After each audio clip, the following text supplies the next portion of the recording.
미쳤다, 그저 미쳤다고밖에 할 수 없어요. 지금도 많은 사람들이 저를 그렇게 생각하고 있죠. 미국 공군의 F-22 전투기 조종사로서 꿈의 직업을 가졌던 제가 전투기 대신 한국의 작은 아파트에서 가족과 함께 평범한 일상을 살아가고 있으니까요. 제 이름은 제니퍼 리소령입니다. 한때 세계 최강 전투기를 조종하며 하늘을 지배했던 저였습니다. 그런데 왜 이렇게 됐냐고요? 도대체 무슨 일이 있었냐고요? 사실 저 역시도 가끔은 제 선택이 믿기지 않아요. F-22 전투기 조종사는 모든 조종사의 꿈이자 가장 위험하면서도 자부심 넘치는 자리죠. 적의 레이더를 피하고 적진을 한순간에 제압하는 공중전의 지배자. 이 모든 걸 포기하고 한국에 정착한 제 모습을 두고 동료들은 정신이 나갔다라는 말까지 서슴지 않았습니다. 하지만 그때마다 저는 대답했죠. 후회하지 않습니다. 그 이유를 알면 여러분도 이해할 겁니다. 제 이야기는 2년 전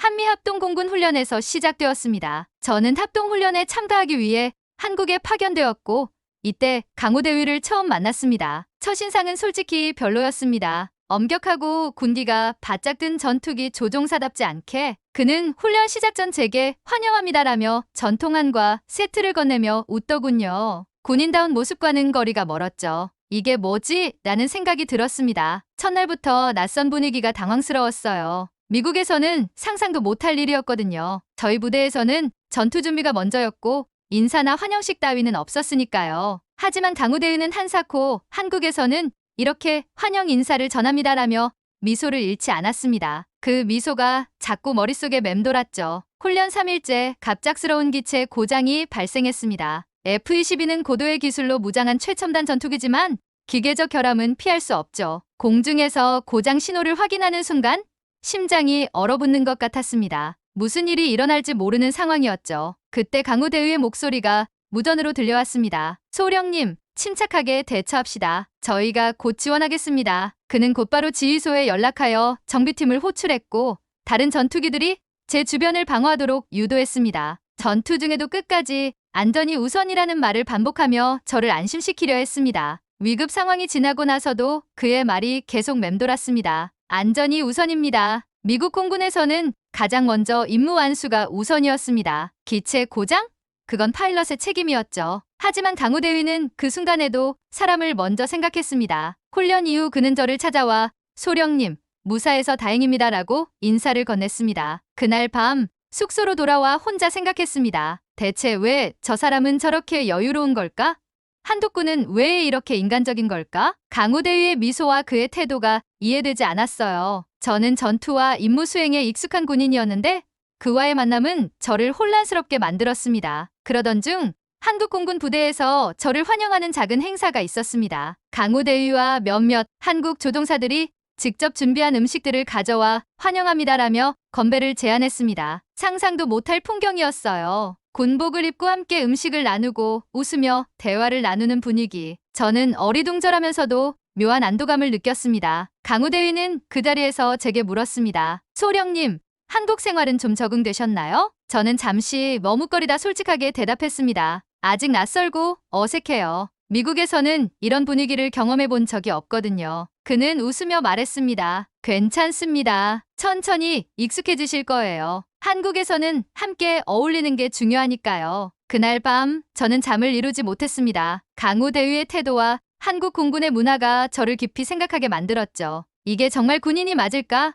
하는 의문과 동시에 묘한 따뜻함이 마음속에 스며들기 시작했습니다. 강우대위의 인도적인 태도와 사람을 먼저 생각하는 한국군의 문화는 저에게 큰 충격이었어요. 전투와 임무 중심의 삶을 살아온 저에게 사람을 중심에 두는 그들의 태도는 깊은 인상을 남겼습니다. 그날 이후로 저는 점점 한국 공군 부대에 마음을 열기 시작했습니다. 그렇게 저는 한국에서의 삶의 첫걸음을 내딛게 되었습니다. 과연 이곳에서의 경험은 저에게 어떤 변화를 가져다 줄까요? 합동훈련이 끝난 후에도 저는 계속해서 한국 공군 부대에 머물렀습니다. 미 공군과 한국 공군 간의 협력 프로젝트가 이어졌기 때문입니다. 평소라면 그냥 업무에만 집중하며 시간을 보냈겠지만 이상하게도 이번엔 다르게 느껴졌어요. 어쩌면 강우대위와의 만남이 제 마음을 조금씩 바꿔놓았는지도 모르겠습니다. 하루는 강우대위가 다가와 물었습니다. 소령님, 주말에 시간 괜찮으세요?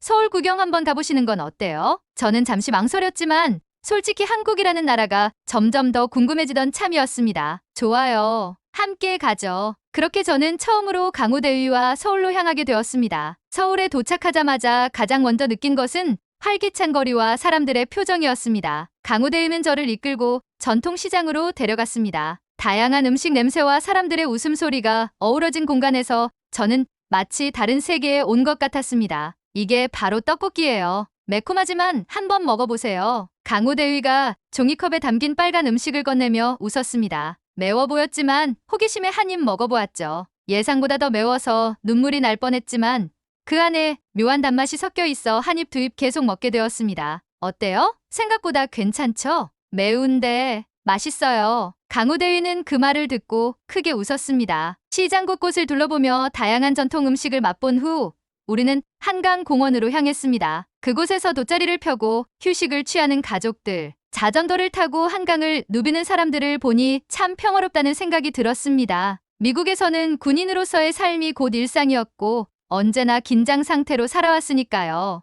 이렇게 한가롭게 시간을 보내는 게 참 낯설어요. 제 말에 강우대위는 고개를 끄덕였습니다. 한국 사람들은 바쁘게 살아도 여유를 찾으려 노력하죠. 특히 가족이나 친구와 함께하는 시간을 소중히 여깁니다. 그 말을 듣고 보니 주변 사람들 모두 행복해 보였습니다. 복잡한 임무와 전투로 가득했던 제 삶과는 사뭇 달랐죠. 며칠 후 강우대위가 저를 그의 가족 모임에 초대했습니다. 사실 처음에는 부담스러웠습니다. 낯선 문화에 익숙하지 않아서 민폐를 끼칠까봐 걱정됐거든요. 하지만 뒤에 권유를 거절하기 어려웠고 결국 초대를 받아들였습니다. 강우대위의 부모님께서는 저를 반갑게 맞이해 주셨습니다. 어서 와요. 멀리서 오느라 고생 많았죠? 한국식 상차림은 정말 놀라웠습니다. 한두 가지 음식이 아닌 수많은 반찬이 한꺼번에 나와서 어디서부터 손을 대야 할지 몰랐죠. 강우대위의 어머니는 제게 나물을 집어주며 웃으셨습니다. 이건 건강에 좋은 도라지 무침이에요. 입맛에 맞으려나 모르겠네요. 익숙지 않은 맛이었지만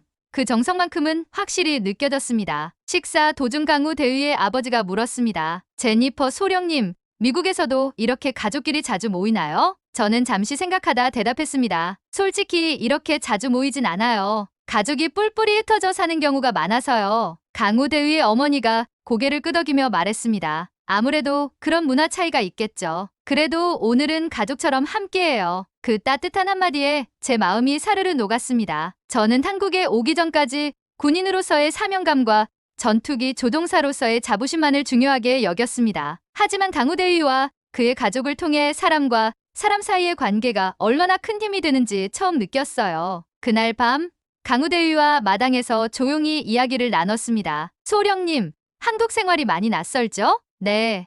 그렇지만 이제 조금씩 이해가 돼요. 사람과의 유대가 얼마나 중요한지 알게 됐어요. 강우대위는 미소를 지으며 말했습니다. 그게 한국의 힘입니다. 같이 사는 삶이 주는 행복이죠. 저는 잠시 하늘을 바라보았습니다. 한국의 밤하늘은 유난히도 맑고 평온해 보였습니다. 그날 이후 저는 한국의 문화와 사람들에 대해 더 알고 싶어졌습니다. 단순히 임무를 수행하는 군인이 아니라 한 명의 사람으로서 이곳에서 무엇을 느끼고 배울 수 있을지 궁금해졌습니다. 제 안에서 무언가 조금씩 변하고 있다는 것을 느꼈습니다. 더 이상 단순히 전투기 조종사로서의 제가 아니라 한 사람으로서 삶을 바라보기 시작했습니다. 한국의 따뜻한 정서와 공동체 문화는 저에게 낯설지만 묘하게 편안함을 주었습니다. 이제 저는 그 편안함 속에서 조금씩 제 자신을 발견해가고 있었습니다. 한국에서의 시간이 흘러갈수록 저에게도 변화가 생겼습니다. 처음에는 낯설고 어색하기만 했던 한국 문화가 점점 익숙해졌고 강우대위와 그의 가족과 함께하는 시간이 무척 소중하게 느껴졌습니다. 하지만 현실은 냉정했습니다. 합동훈련이 끝나고 저는 다시 미국으로 복귀해야 했습니다. 복귀 전날 강우대위와 마지막 저녁 식사를 함께 했습니다. 평소와 다름없는 웃음과 대화가 이어졌지만 그 속에 묘한 쓸쓸함이 감돌았습니다. 식사가 끝나고 저는 조용히 물었습니다. 한국에서 보낸 시간이 참 좋았어요. 돌아가면 많이 그리울 것 같아요. 강우대위는 잠시 침묵하다가 말했습니다. 소령님도 그럴 줄 알았어요. 저도 아쉽습니다. 하지만 어디에 있든 잘 지내실 거라고 믿어요. 그의 눈빛 속에는 아쉬움과 함께 저를 응원하는 마음이 담겨 있었습니다. 미국으로 돌아가는 비행기 안에서 저는 복잡한 감정에 휩싸였습니다. 한때 전투기 조종사로서의 자부심만으로 버텼던 제가 이제는 사람과의 유대, 따뜻함을 그리워하다니 훈련 중 기체 고장 때 보여준 강우 대위의 인도적인 판단, 서울의 분주한 시장과 한강공원에서 느꼈던 평화로움, 강우 대위의 가족과 함께한 저녁 식사의 온기, 그 모든 것들이 제 안에 깊이 새겨져 있었습니다. 미국으로 복귀한 후에도 한국에서의 기억이 계속 떠올랐습니다. 강우 대위와는 간간히 메일을 주고받았고 그때마다 그리움이 더 커졌습니다. 하지만 현실은 냉혹했습니다. 다시 공군기지로 복귀하여 전투 훈련에 임하면서 한국에서 느꼈던 감정들은 서서히 잊히는 듯했습니다. 그렇게 시간이 흘러갈 무렵 예기치 못한 사고가 발생했습니다. 야간 비행 훈련 도중 기체 결함으로 비상 착륙을 시도해야 하는 상황이었습니다. 순간 한국에서 겪었던 위기 상황이 떠올랐습니다. 그때 강우 대위가 했던 말이 머릿속을 스쳤습니다. 안전이 우선입니다. 저는 조종관을 부여잡고 침착하게 상황을 정리했습니다. 다행히 비상 착륙에 성공했지만 저는 그 순간 강우 대위가 떠올라 울컥했습니다. 그가 제게 가르쳐준 사람 중심의 가치가 제 생명을 구해준 셈이었죠. 사고 후 휴가를 받게 되어 집에서 며칠을 쉬게 되었습니다. 혼자 있는 시간이 길어지자 저는 자연스레 한국에서의 기억을 떠올렸습니다. 그 따뜻한 사람들, 늘 여유를 잃지 않았던 강우 대위의 미소, 가족과 함께하는 소박한 행복. 왜 저는 그것을 포기하고 여기로 돌아왔을까요? 결국 참지 못하고 강우 대위에게 전화를 걸었습니다. 강우 대위, 잘 지내고 있나요? 제니퍼 소령님? 오랜만입니다. 무슨 일 있으세요? 그냥 그리워서요. 한국이요. 그리고 당신도요. 그는 잠시 침묵하다가 조용히 말했습니다. 저도 많이 생각했습니다. 소령님이 한국에 계실 때가 참 좋았어요. 그 말을 듣는 순간 제 마음이 요동쳤습니다. 저는 휴가 기간 동안 깊이 고민했습니다. 전투기 조종사로서의 자부심과 명예는 여전히 중요했지만 그보다 더 소중한 무언가를 잃고 있다는 생각이 들었습니다. 전쟁과 임무에만 몰두하던 제 삶에 들어온 사람들의 온기, 그리고 그 온기를 다시 찾고 싶다는 강렬한 바람. 며칠 후 저는 상관에게 복귀하지 않겠다는 뜻을 밝혔습니다. 소령, 무슨 이유죠? 앞으로의 승진도 순탄할 텐데. 한국에서 깨달은 것이 있습니다. 저는 이제 사람과 함께하는 삶을 살고 싶습니다. 상관은 믿기지 않는다는 표정으로 저를 바라봤지만 저는 이미 결정을 내린 상태였습니다. 복잡한 절차를 거쳐 전역이 확정되었고 저는 다시 한국으로 향했습니다. 비행기 안에서 창밖을 바라보며 복잡한 감정을 추스르려 했지만 다시 만날 강우 대위를 생각하니 가슴이 뛰었습니다. 인천공항에 도착하자마자 공항 출구에서 강우 대위가 저를 기다리고 있었습니다. 소령님, 정말 다시 돌아오신 건가요? 저는 환하게 웃으며 대답했습니다. 네, 이제는 여기서 살아보려고요. 그는 미소를 지으며 고개를 끄덕였습니다. 환영합니다. 한국에서의 새로운 시작이네요. 그 순간 저는 확신했습니다. 전투기보다 더 높은 곳에 있는 행복을 찾기 위해 한국으로 돌아온 것을 절대 후회하지 않을 거라는 걸요. 다시 서울 거리를 걸으며 사람들 사이에서 느껴지는 활기와 따뜻함이 이제는 너무도 자연스럽게 느껴졌습니다. 한국의 밤하늘은 여전히 맑았고 저는 그 아래에서 새로운 삶을 시작할 준비가 되어 있었습니다. 한국으로 돌아온 후 저는 강우 대위의 도움을 받아 새로운 삶을 준비했습니다. 미 공군 조종사라는 타이틀을 내려놓고 한국에서 새롭게 시작한다는 건 두렵기도 했지만 그보다 설레는 마음이 더 컸습니다. 강우 대위는 저를 가족들에게 다시 소개하며 말했습니다. 제니퍼 소령님이 아니라 이제는 그냥 제니퍼예요. 앞으로 한국에서 함께 살아갈 사람이죠. 강우 대위의 부모님은 저를 반갑게 맞아주며 따뜻한 미소로 환영해 주셨습니다. 저는 그 순간 진짜 가족이 된 것 같은 감동에 눈시울이 붉어졌습니다. 한국 생활에 적응하는 건 생각보다 쉽지 않았습니다. 언어 문제부터 문화 차이까지 걸림돌이 많았죠. 하지만 강우 대위와 그의 가족 덕분에 하나씩 극복할 수 있었습니다. 특히 명절이 다가오면서 김장 준비를 함께하게 되었을 때는 정말 당황스러웠어요. 커다란 배추 더미와 각종 양념들을 보며 어리둥절해하던 제게 강우 대위의 어머니가 미소를 지으며 말씀하셨습니다. 제니퍼, 처음이라 어렵겠지만 함께 해봐요. 김장은 온 가족이 모여야 맛있게 되는 법이에요. 처음엔 어설프게 양념을 버무리다가 온 얼굴에 고춧가루를 묻히기도 했지만 강우 대위와 그의 어머니가 웃으며 도와주는 덕분에 점점 익숙해졌습니다. 김장이 끝나고 식탁에 둘러앉아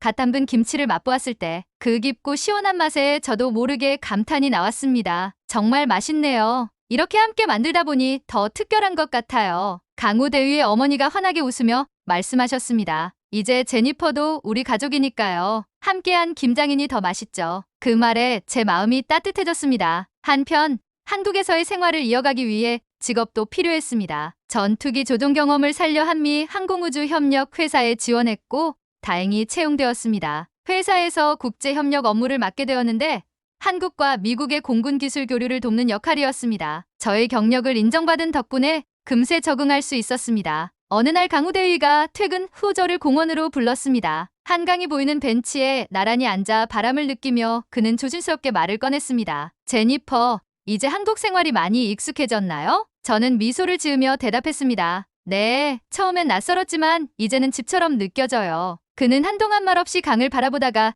이내의 저를 바라보며 말했습니다. 우리 결혼합시다. 예상치 못한 고백의 순간 놀라 눈을 크게 떴습니다. 강우대위는 진지한 눈빛으로 말을 이어갔습니다. 당신과 함께하는 삶을 생각할수록 확신이 들어요. 같이 살아가고 싶습니다. 저는 눈물이 고인 채로 고개를 끄덕였습니다. 저도 그렇게 생각했어요. 결혼식은 소박하게 치러졌습니다. 강우대위의 가족과 제 동료 몇 명만 초대해서 작은 예배당에서 진행했습니다. 그날 강우대위는 제게 말했습니다. 제니퍼, 이제 전투기 대신 나랑 같이 인생을 비행합시다. 저는 눈물을 훔치며 웃었습니다. 당신과 함께라면 어디든 갈 수 있어요. 결혼 후 강우대위와 저는 한미협력 프로젝트를 함께 담당하게 되었습니다. 전투기 조종을 포기한 저를 두고 몇몇 사람들은 안타까워했지만 저는 후회하지 않았습니다. 전투기로 하늘을 날며 느꼈던 자유로움과는 또 다른 행복이 제 곁에 있었으니까요. 한국에서 맞는 첫 명절, 강우대위의 부모님과 함께 전을 부치며 행복을 느꼈습니다. 제 옆에서 전을 뒤집는 강우대위를 보며 문득 이런 생각이 들었습니다. 내가 찾은 진짜 행복은 바로 이거구나. 어느 날 회사 동료가 제게 물었습니다. 전투기 조종을 포기하고 후회는 없나요? 저는 망설임 없이 대답했습니다. 전투기는 하늘을 날게 해줬지만 제 삶을 채워주진 않았어요. 지금 저는 사랑하는 사람과 함께 날고 있죠. 그래서 전혀 후회하지 않아요. 동료는 고개를 끄덕이며 미소 지었습니다. 제니퍼, 정말 대단하네요. 그 용기가. 저는 그저 웃었습니다. 용기가 아니라 사랑이 준 힘이었으니까요. 지금도 가끔 하늘을 올려다보면 전투기 조종사 시절이 떠오르지만 후회는 없습니다. 전투기보다 더 높은 곳에서 찾은 소중한 사람과의 삶이 있으니까요. 한국에서 맞이한 저의 새로운 인생은 전투기와는 다른 의미로 저를 자유롭게 했습니다. 함께 웃고 울고 일상을 나누며 살아가는 이 행복을 절대 포기하지 않을 겁니다. 전투기 조종사의 꿈을 접고 선택한 이 삶이 결국 제가 찾아낸 진짜 행복이었습니다. 그리고 저는 오늘도 강우대위와 함께 하늘을 올려다보며 미래를 꿈꿉니다. 전투기보다 더 높은 곳에서 찾은 행복. 그 중심에는 사랑과 가족이 있었습니다. 끝. 감사합니다. 이 이야기가 마음에 드셨다면 구독과 좋아요 부탁드립니다. 앞으로도 따뜻한 이야기로 찾아뵙겠습니다.